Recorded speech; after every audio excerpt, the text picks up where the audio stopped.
Good morning, everybody. Glad you could make it on this Sunday. First things first, though, I gotta make some coffee.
All right, guys. Good morning, good morning, good morning. Yeah, it's me. It's me. It says Drew makes faces. Yeah, and that's me. Well, I'm glad you could join me this morning, this fine Sunday morning. For you of those that don't know me, my name is Drew, yeah, I hope everybody's doing well. I hope you are staying safe, staying inside, not catching this COVID stuff, and staying healthy. So let's get into it. The last time I taught to you guys, I was going through 1 Timothy. I think I said the last time when I was teaching that I didn't know if I was going to continue teaching it, and I've decided not to. I'm going to go ahead and stop that. I'm going to change gears, and I'm going to go ahead and start teaching out of Philippians. So, yeah, let's go ahead and dive into it. Hang on one second.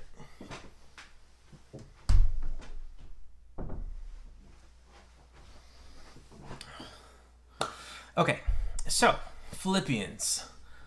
Let's go ahead and do an intro. That's all this is going to be, is just an intro to Philippians. Okay, I'm not even going to touch on chapter 1 at all. I'm just going to give you guys some background and some context so that you can have a better understanding when we start getting into it in the months to come. Let's go with the who, when, and why. Who wrote it? Paul wrote it. One of his numerous books that he wrote. When did he write it? He wrote it during one of his imprisonments, and it looks like he probably wrote it anywhere between 55 AD and 62 AD. I know it's kind of a big spread. The reason why it's such a big spread is because people kind of don't know where he was imprisoned. If they knew where he was imprisoned, then they would have a better idea of where it landed in the timeline. Some people want to speculate on different places where he was imprisoned, but we'll get to that. Next up is, why is it written? Paul is basically just trying to some key points, I should say, is that he's saying some thank yous to Philippians. He's got some warnings for them, and then he's got this urge for them to be unified. And then he also talks a little bit about this guy named Epaphroditus. We're going to call him Epaph. because Epaphroditus is it's a mouthful. So we're gonna call him Epaph. Okay, we're gonna go with Epaph for the rest of this. So yeah, let's talk about Philippi. All right, let's give some backstory on Philippi. Philippi is it's a small town, right? Rich in heritage, with some distinctive culture, right? It's spilled down a mountainside and onto a fertile, well-watered plain about 10 miles inland from the important port of Neapolis. And then right off of Neapolis was something called the Ignatian Way. The Ignatian Way was actually a very important artery of commerce that connected Rome to Philippi with its eastern provinces, and it passed through the city of Philippi and went right through it. Even though it's located many miles from Rome, the main common tongue of the area in around Philippi was Greek. So everybody spoke Greek around Philippi.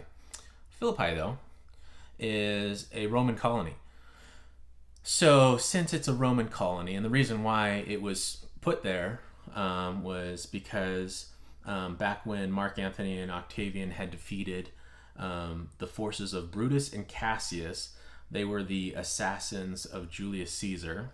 It was put in place during that time of war, and that was put in place back in 42 BC. And if you remember, we're talking more like he wrote this letter during 55 AD to 62 AD. So quite a spread there. So when it was planted, when that Roman colony was planted, the majority of people that stayed there and continued to stay there were Roman soldiers. And those Roman soldiers, it was a lot of the descendants of those Roman soldiers that lived in Philippi, right? Since it was a Roman colony, Latin was its common tongue. And because of that, it had a lot of Roman qualities. It mimicked Rome. What else? So Paul chose Philippi, and he chose Philippi because it was this important city within Macedonia, and Macedonia is kind of the bigger, and then Philippi is the smaller city within it. Paul never really intended to go to Macedonia and to Philippi. Originally, what he intended to do was he was going to share the gospel and spread the gospel to Bithynia. That was his original plan, but that was not God's plan. And so God changed Paul's plans. It was when they were traveling, it was Paul and Silas and Timothy and Luke. They were all traveling together, and they ended up in this one city called Troas, and it's on Asia Minor's northwestern coast. It was when they were there that Paul had a dream, and in this vision of a dream, he sees this man, and the man says, "Come over to Macedonia and help us." And this is all in Acts 16:9. So once Paul gets this vision, him and all the guys immediately pack up, and they all get on a boat, and they immediately head towards Macedonia. And that's where they go ahead and dock at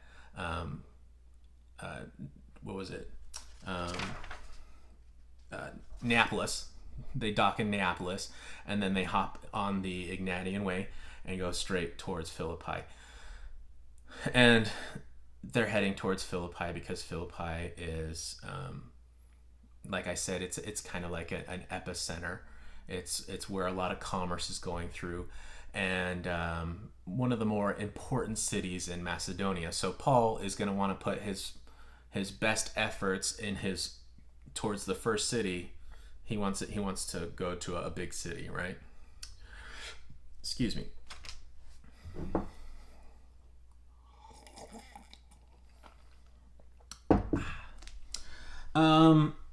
Okay, so going from there, to have a better understanding of Philippi, you should know that since it was a predominantly Roman colony, Roman city, they weren't exactly anti-Jewish. They weren't, anti-Semit. There wasn't like anti-Semitism going on. It wasn't like, well, there was some, but I guess what I'm trying to say is it wasn't like universal with all the people of Philippi, but there was some, like, people didn't like the Philippians didn't really like Jewish people. So when Paul first arrives in Philippi, he typically, what he likes to do when he arrives in any new city is he likes to go find the synagogue within the city and go do some worship, right, to God. So he goes in there, can't find a synagogue. Reason why he can't find a synagogue, not too many Jewish men living in Philippi. So of course, if you don't have that many Jewish men in Philippi, there's not going to really be a synagogue there. What he finds out is that there's a place down by the river outside of the city gates of Philippi that he goes down to, and he finds that there's a group of women that like to meet there to worship the God of Abraham, Jacob, and Isaac. So while he's down there communing with these women and talking with them, he meets this lady named Lydia. And it's during his conversations with Lydia that he finds out that Lydia is basically a dealer in purple cloth, which means that she's more on the wealthy side. She's doing all right. She's making good money, and he opens up to her and tells her the gospel, and Lydia takes it in. Her heart is opened up by God, and she accepts the gospel. After she accepts the gospel, she invites Paul and Silas back to her house. And it's while she's at her house that her and her household are baptized. So, we meet Lydia, and then after we meet Lydia, the next day, when Paul and Silas are in Philippi, and by the way, I don't know if I said this or not, but their stay in Philippi is not long. They're probably only there for several days.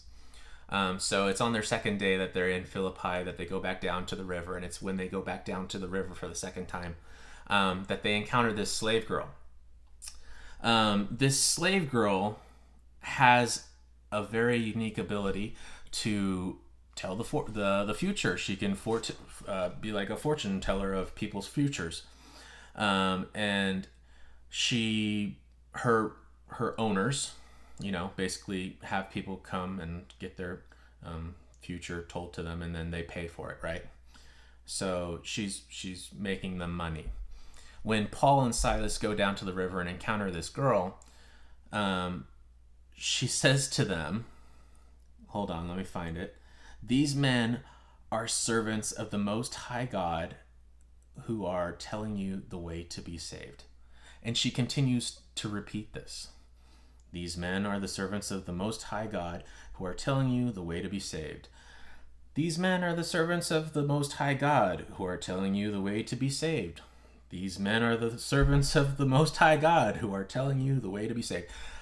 She keeps going. I'm sure Paul was probably like, right on, yeah, we are, initially. But she continues to say this for several days. So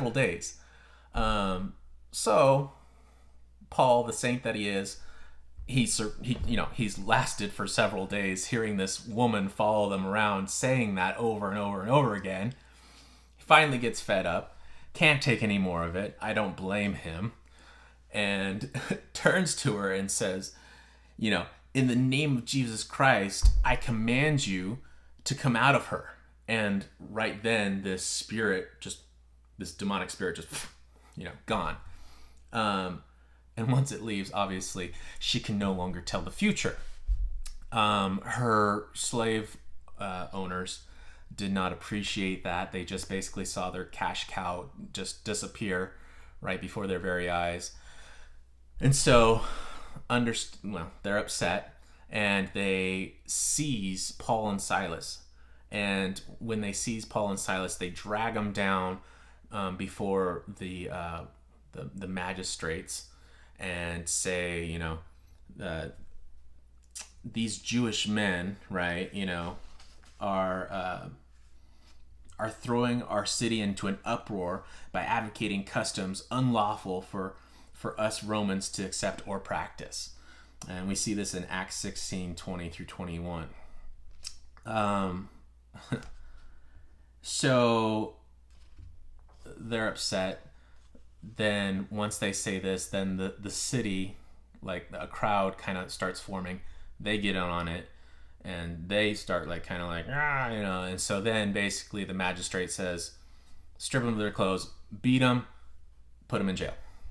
So they get beaten, thrown in jail, and the jailer is told, these guys, keep an eye on them. They've been an issue. Let's not let them continue to be an issue. So keep an eye on them. Make sure nothing else happens. Okay. He takes them. He puts them in the inner cell of the jail. It's when they're in the inner cell of the jail that Paul and Silas just start praying and singing hymns loud enough for everybody to hear. And they continue this, straight into the middle of the night. And it's in the middle of the night that this massive earthquake happens. And after this earthquake happens, all the doors of all the cells open up, and all the chains that were binding their ankles are loosened.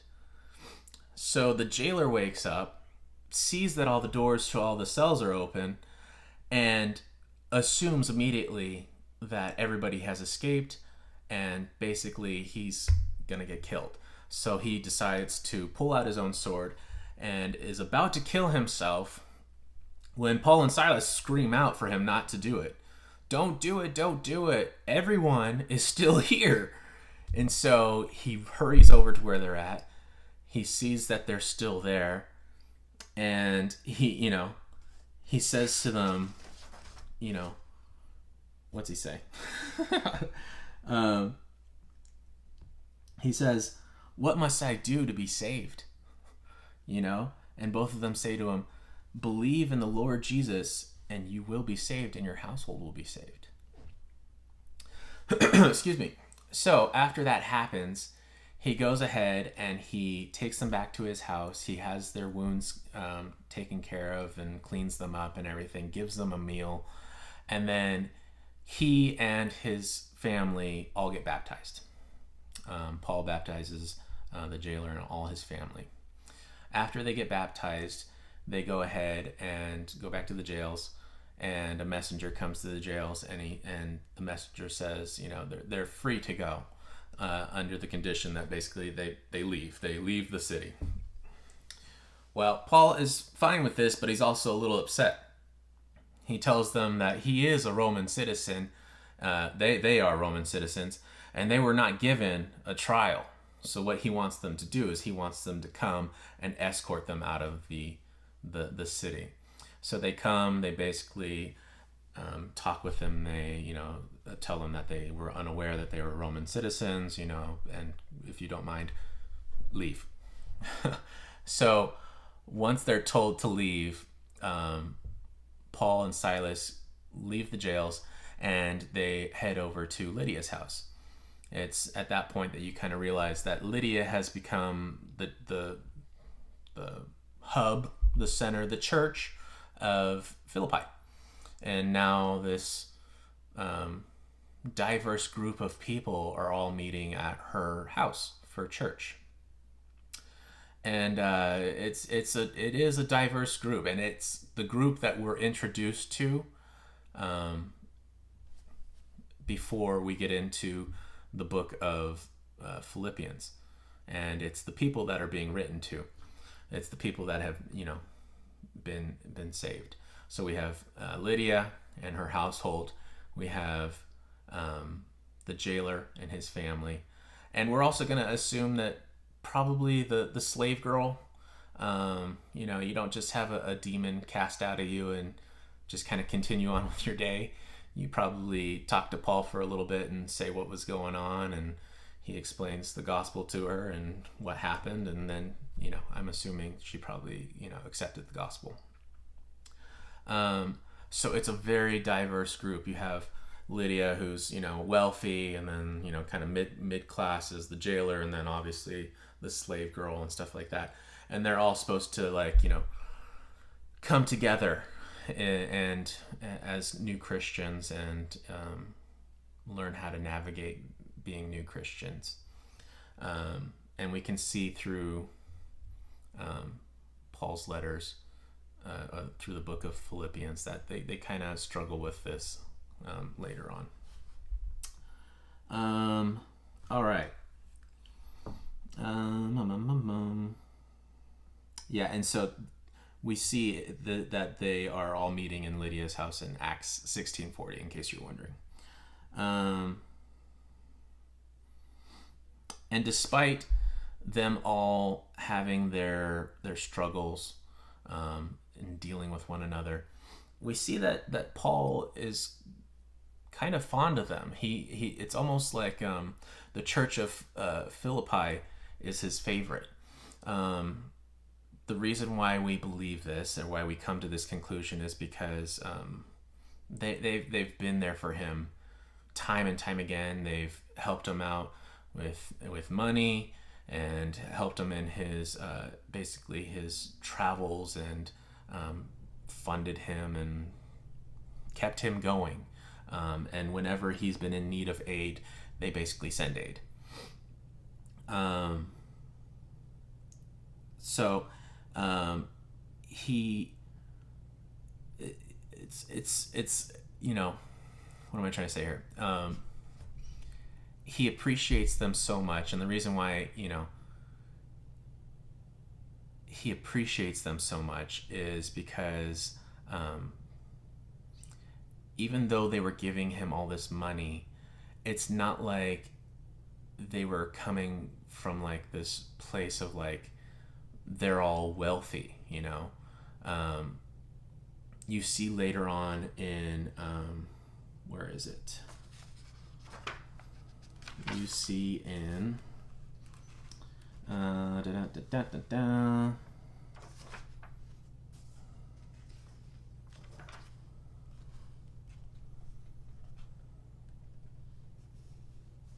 Hold on.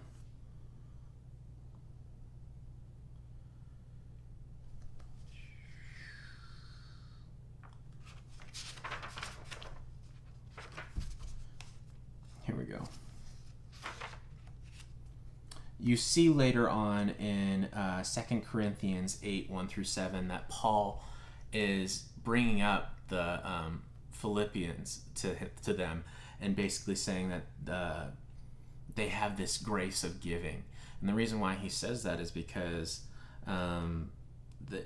they are not only giving their money, but they're giving an abundance of their resources from poverty. In 2 Corinthians 8, 1-2, 2 Corinthians 8, 1-2, you see them talking about this. All right, so that's kind of the reasoning behind why Paul is so fond of them and why he appreciates them. So the next thing that we're going to go into is what's basically the reason for Philippians. And what I mean by what's the reason for Philippians is, I guess what I'm trying to say is what's the reasoning behind why Paul wrote what he did in the book of Philippians. If we're going back to why it's important to know where he was imprisoned in the book of Philippians, It's because it all works with like this timeline, and it gives reasoning behind why he says certain things. So like a lot of scholars believe that he could have been imprisoned in Rome. The reason why they think that he's imprisoned in Rome is because it says in chapter 1 verse 13 that during his imprisonment the gospel has been spread throughout the whole Praetorian Guard, right? And in case you're wondering what the Praetorian Guard is, the Praetorian Guard was an elite unit of the Imperial Roman Army whose members served as personal bodyguards and intelligence for the Roman emperors. So basically, the Praetorian Guard, the biggest grouping of them, could be found in Rome, near the emperor. Secondly, what Paul says that has people convinced that he could be imprisoned in Rome is that he sends greetings to the Philippians from believers among Caesar's household. And where else are you going to find people from Caesar's household than, Caesar's place, right? Like, what better place to find Caesar's staff than in Rome, with him, with the emperor. So we see this in chapter 4, verse 22. It wasn't until more recently, though, that we see a different idea of where Paul could have potentially been during his imprisonment. People have thrown out Corinth, Caesarea, and Ephesus. The reason why they don't believe that Paul could have been in Rome imprisoned during this time is because they feel like it's too big of a distance between Rome and Philippi. And the reason why that's an issue is because during his time when he's been imprisoned, there's been letters going back and forth between him and the Philippians. First off, the Philippians find out that he's imprisoned in Rome, so some letters gone back there. Then they send out Epaph. Epaph gets there. Either on his way there or when he gets there, Epaph gets really sick. So word makes it back to the Philippians that Epaph got sick. So then they send back another letter saying that they're concerned about him. And then obviously Paul sends another letter back. And, that's like the book of Philippians. So people think that is just too many trips back and forth between Philippi and Rome to make it possible in the amount of time that he was imprisoned. Okay. The other plausible reason or plausible place that he could have been imprisoned was in Ephesus. Ephesus was also another large town. I know I've talked to the high schoolers about this. It was a big port city, lots of commerce, lots of people coming there and leaving there. Big city. So there could have been a large gathering of the Praetorian Guards there. But it just doesn't say anywhere in his time when he was there that he was ever imprisoned there. And he was there for like 3 years during his first stay. So that's kind of like, why didn't it say anything about that? But just because it didn't say it, you kind of can also say that doesn't mean that it didn't happen. There was lots of things that happened to Paul that didn't necessarily get written down. And he went through a lot of hardships. So it's a possibility that he could have been imprisoned even when he was in Ephesus. So it would work out if it was in Ephesus, and reason being because it's closer, so it wasn't quite as long of a journey. But then also,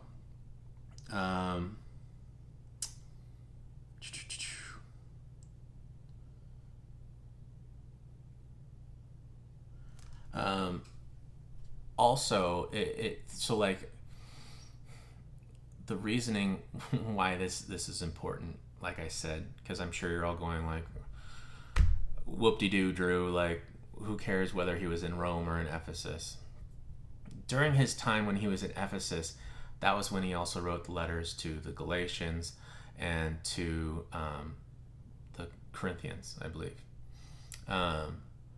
And it was in those letters that he discussed different things. With the Galatians, he was discussing how they were struggling with people saying that circumcision was necessary for salvation, and then also the Corinthians were dealing with teachers saying that they wanted to get out from underneath Paul's teaching, and that they basically had a better idea of what the gospel was, and just basically all this like false teaching and stuff like that. So he was taking these things, these issues, and these were issues that were written in the book of Philippians. And so it all falls into the timeline as to like what could have worked. So that's why another reason why people believe that he could have been in prison in Ephesus. All right. So after he talks about these warnings that were made about what happened in the other churches to them, he also speaks about Epaphras, and basically says, I know he made his way out here, and he got super sick. I'm going to send him back to you. I know that you're all concerned about him. I know that you want to make sure that he's okay. So we're going to go ahead and we're going to have him be sent back to you. That way you can see him and know that he is well. And even though he didn't stay here for the entirety of his mission, I want you to know that he did his part. Epaphras brought to Paul, all the monetary gifts, and then he was also supposed to stay there for whatever period of time Paul needed him in order to assist him and help him during his imprisonment. But since he got so sick, he had to go, or Paul wanted him to go back. So since he went back, Paul just basically said, like, he's still a hero, like he did his part and helped out tremendously. So thank you for sending him, and thank you for his service, right?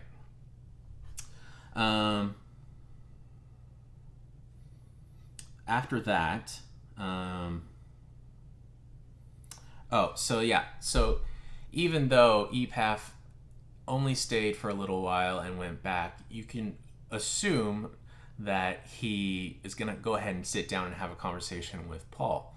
And in this conversation with Paul, he basically informs him how there's been some arguing going on in the church, and some butting of heads, and potentially some division happening within the church. And this arguing is going on between two different people. We have Euodia and Syntyche. I'm going to go with Syntyche. I'm sorry if I'm butchering your name, Bible person. You don't run into too many Syntyches or Euodias, so sorry. But basically, he hears that there's some arguing going on between the two of them, and he urges them to be unified.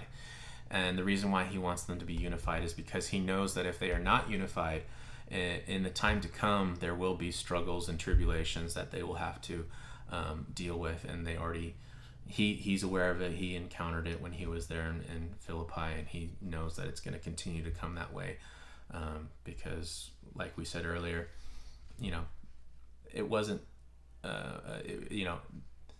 they have issues with Judaism and stuff like that. So the church is going to be connected essentially in a way to Judaism. So they're going to have to deal with the trials and tribulations that come with that. And if you're not unified, it's going to be harder. You can't have, a good witness unless you are unified. And so that's what he's concerned with and worried about. So he also wants to make sure that if they are unified, they are going to have a good image that they're portraying, and that when they're dealing with their neighbors, they can have that good image and be unified for them. All right, so just to review real quick, Paul goes ahead and he warns them about his church, Philippi. His favorite church. He's giving them a heads up and warning them about false teaching and how circumcision is not required for salvation and stuff like that. He also gives some commending words for the Philippian messenger Epaphras. He gives them some 2 thumbs up, and then he urges the church to be unified and stand firm in one spirit. Right. Well, that's it, guys. Thanks for hanging in there. I hope you didn't check out at any point. If you're still here, thank you for still being here. I look forward to continuing to teach through Philippians, and I hope that I'm able to interpret it for you guys and help you take away something that can be applicable to the modern church of today.